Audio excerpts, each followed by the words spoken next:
तो दोस्तों, रितेश देशमुख ने आर्या और अरबाज को कहा कि तुम्हारी गेम दूसरों पर डिपेंड है और अगर वो नहीं तो तुम्हारी गेम खत्म हो जाएगी। तो चलिए जानते हैं ऐसा रितेश ने अरबाज और आर्या को क्यों कहा।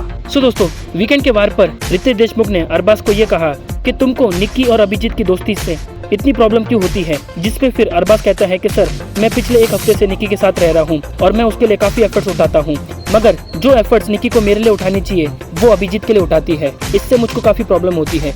जिसके बाद फिर रितेश देशमुख ये कहता है कि तुमको निक्की से मिले हुए सिर्फ 1 ही महीना हुआ है और तुमने उसके ऊपर अपना हक जताना शुरू कर दिया है और तुम्हारी मर्जी चलेगी क्या कि निक्की सिर्फ तुम्हारे साथ ही रहे, उसकी खुद की कोई इंडिविजुअल गेम नहीं है क्या। और लास्ट वीक ही तुमने गेस्ट के सामने ये कहा था कि सर, मैं बाहर पहले से ही कमिटेड हूँ, तो इसका हम सब क्या समझे। और मुझे तो हैरानी होती है कि सभी घर वालों को अरबाज के इस स्टेटमेंट के ऊपर ध्यान क्यों नहीं रहा और किसी ने भी इस सवाल को अपने दिमाग में क्यों नहीं लाया और इस मुद्दे को खड़ा क्यों नहीं किया।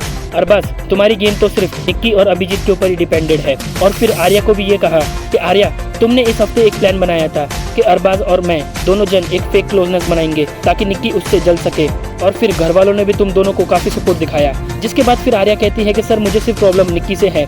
जिसके बाद फिर रितेश कहता है कि एक्चुअली में तुम्हारी गेम तो सिर्फ निक्की पर ही डिपेंडेड है, निक्की जो भी नैरेटिव खड़ा करती है तुम उसके अगेंस्ट ही बात करती हो, वरना इसके अलावा तुम्हारी कोई गेम नहीं है और तुम सिर्फ निक्की के दम पर ही चल रही हो और निक्की की वजह से ही तुम कैमरे पे थोड़ी बहुत दिखाई देती हो। सो गाइस, क्या आपको भी लगता है कि अरबाज और आर्या इन दोनों की गेम सिर्फ निक्की पर ही डिपेंडेड है? आपको क्या लगता है? हमें कमेंट करके जरूर बताइए।